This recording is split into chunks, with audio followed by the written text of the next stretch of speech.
All right, so this is a very easy job. We do need to get our orange shroud off of here, the pull starter, and the air cleaner cover first thing. These are T27 Torx screws right here, so just keep that in mind.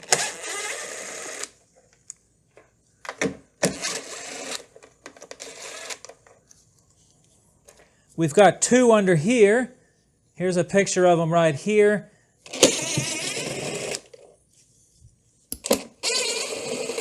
Let's get our air cleaner cover off.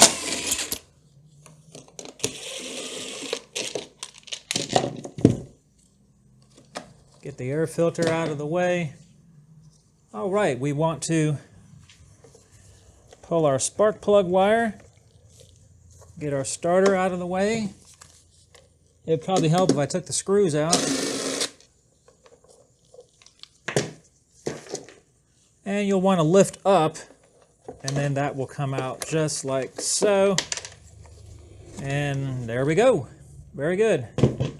All right, so we need to get to this valve cover that's underneath here, and we'll want to pop our coil wires off real easily. The easiest way I've found is to kind of put a big flat screwdriver right there and just give it a little tap like that, and that will pull that loose, and then you can get this wire out of here and just get it out of the way. I need to take this screw out and this screw out to get this cover off.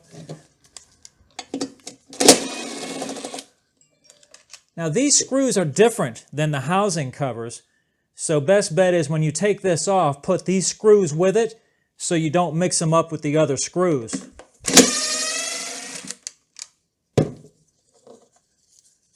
Just pull this out.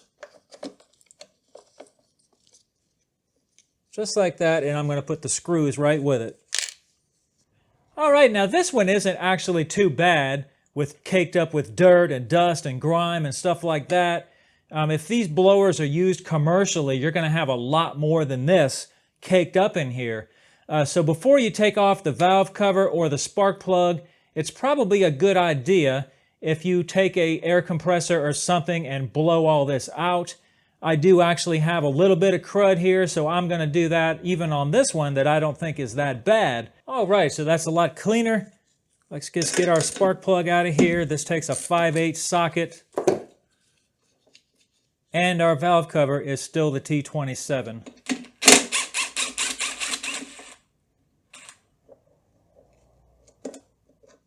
Get it started with a big screwdriver if you can. Careful. You may be able to reuse your gasket if you didn't get a new gasket. And also be careful, there's a copper washer that goes on there as well. So don't lose that if you don't have another one.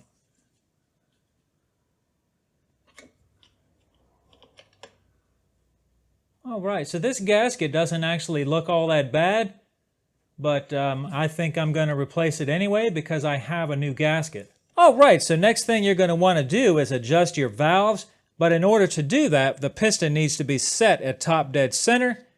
All right, so now I know that the piston is around top dead center right here, but what we have is when we roll the crankshaft back and forth, our valves are still hopping up and down. So that's not what we want. That's the wrong stroke. Turn the engine 1 revolution, and then now, if you notice, our valves are not moving. That's what we want. Now, when you set this for top dead center, it's very simple. The tip of the crankshaft here on the south, see this is south right here, the tip should be kind of lined up right here with this line on the coil, right, in a straight line. And you can verify that, obviously, with the spark plug out, and you can roll that back and forth and feel that top dead center is about right there, okay? All right, so this is the tool right here on the right. That's the right tool to adjust these valves. Now, if you notice, it's got a 10 stamped into it. It's backwards, but whatever. It says 10, but when you measure the gap there, the thickness of it, it actually comes out to about 4,000. So I was like, what in the world? Did they send me the wrong thing, or is it made wrong, or whatever? Well, no. What it is it's 4 thousandths, okay? But if you notice, this regular feel gauge I've got says 0.102. I think that's where they're getting the 10 from. It's 0.102 millimeters. So they just stamp it as 10, so it's 0.10 millimeters, okay? So just go ahead and put this underneath the rocker arm. Oh, that one's really loose. I'm using an 8 millimeter wrench, and just kind of wiggle this back and forth as you're tightening it. Then you can start to feel the drag. Okay, I think I'm feeling a little. Let's go a little bit more.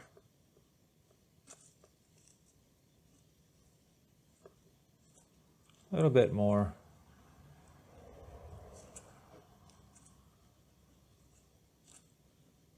That's pretty good right there. Let's do the other one.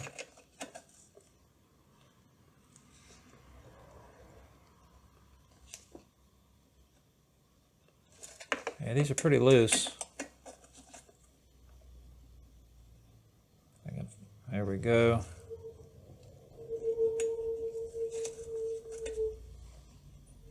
Yep, right about there. And right about there. Turn the engine over a couple of times. Let's go back to top dead center. Wrong one. Right there. And test it again. Yep, a little bit of drag. Little bit of drag. Okay, so that's all there is to it. So like I said, this gasket is not that bad. We're just going to go ahead and peel that out of there. Make sure everything's clean. All right, so if you're going to replace the gasket, I think I would slip it on top of the head like this first, the way I have it. Reason being, you have several locator pins or whatever you want to call these little things that stick up to hold the gasket in place rather than to put it up in the valve cover first. And then just slip the valve cover on top of that.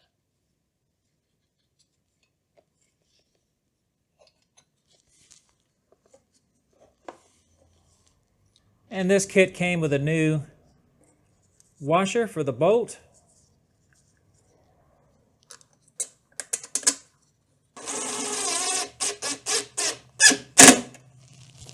And that's it. Put your new spark plug in. Don't need to crank that down super tight, just good and snug. And that's good enough. All right, so for this next step, I'm going to be replacing the primer ball and also the filters in the tank and also the tank vent. I think it would be easier to remove the carburetor. Now, you might be able to get away with it not removing the carburetor, but it's really not that hard. We've already got our shroud off that covered the valve cover and all that. We took it off earlier. So this clamp is exposed right here. So let's just undo it from right here, and the whole carburetor and air cleaner and everything will come off together. It's just so simple. Why wouldn't you do that right now? See that? It's off. It's done. I just got to remove the throttle cable, which comes off just that easy. It's done. And then we'll pull these fuel lines out of their little grooves right here to give us a little more space. And there we have it. We're down on the ground. Now, I have found that it's easier to remove the tank, to replace the tank vents. Yeah, you could get them out of the the fuel cap area, but it's a lot of digging and fooling with all that. It's just, to me, it's a lot harder. It's 2 bolts to take off the tank. I've already got everything apart, so what's the difference?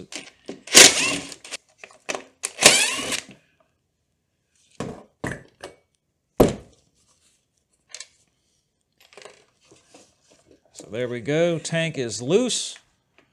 All right, so very simple. We've got our 2 lines coming from the fuel tank right here. One of these is a fuel return, and one of them supplies fuel for the primer ball. And then on the upper side here, like when this is in place, it's facing the top. This short line goes to our carburetor. So this is very simple to replace. You just want to pry these fuel lines off. It's good to do it now. It's easy. Kind of get a screwdriver and get them started. Just like so, and remember the short one was on top. Oh yeah. Make sure to open the fuel tank and release the pressure, especially if it's on a hot summer day, or you might have fuel spraying all over the place. Sorry, I forgot about that. All right, so the fuel lines are off. Notice that we have, if you can see that, we have a longer and a shorter right here. See, that's longer, shorter. The shorter one went to the carburetor. All right, so remember, the longer one goes to the fuel tank, shorter one goes to the carburetor. And just do that to get that out of there. Now, you could probably do this with the everything in place, but it's just easier like that. Now, in these primer balls, there's two different types. One has a black back, and the other one has a white back. So if you don't see yours, if yours is black, make sure to get one that's black. Otherwise, it's not going to work right. So just put that back in place carefully, because these tabs will break off. Very good. And if you've got a pair of long nose pliers handy, it'll make it easy to get the fuel lines back in place.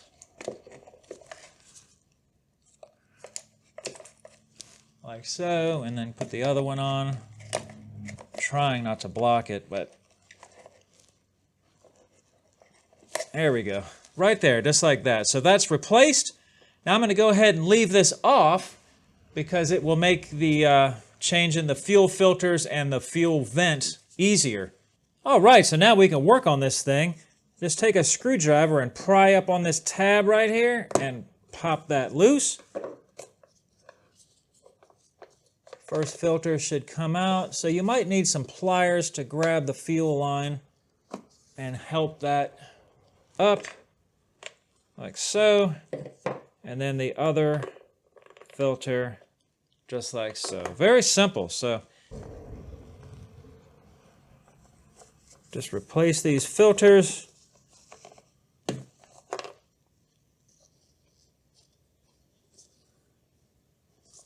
Just like so. And then put that back in there, trying to make the one filter go. I put the single one towards the fuel cap, and then this double one, I'm going to make it go this way. Just like that.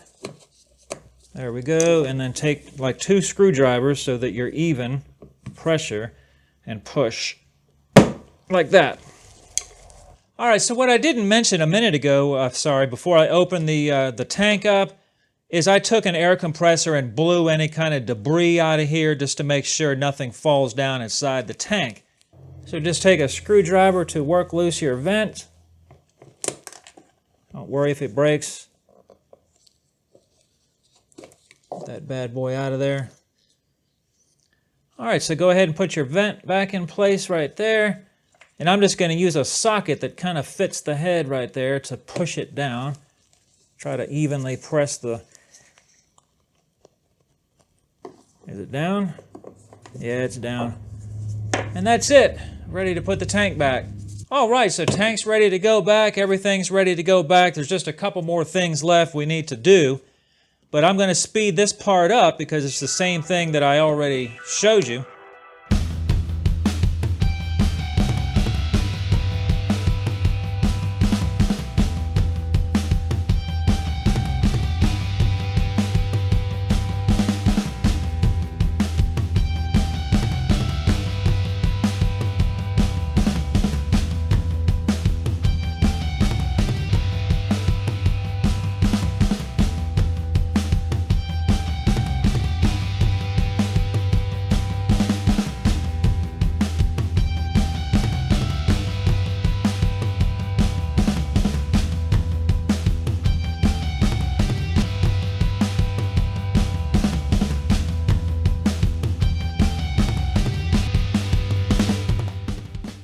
All right, so one other thing that you should check is your spark arrestor.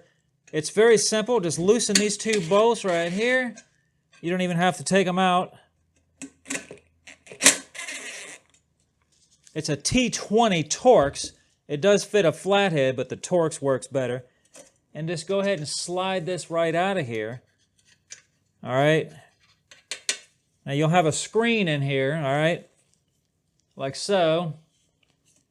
And you can take this screen out like that and clean up that screen, okay? I'm going to take it out and spray it with some carburetor cleaner, and I'll be right back.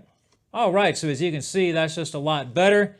Now, these things can clog up and cause you some problems.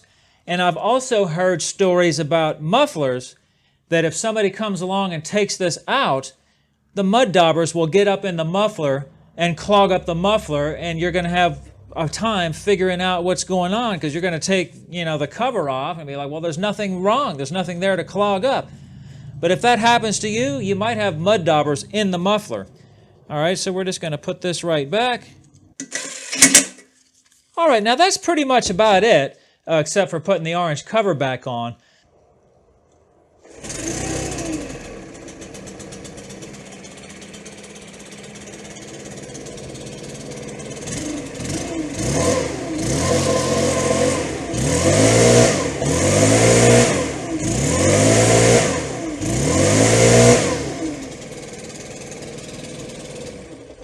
It runs like a champ. Now, if you feel that your blower is still not quite up to snuff yet, you might have to adjust the carburetor.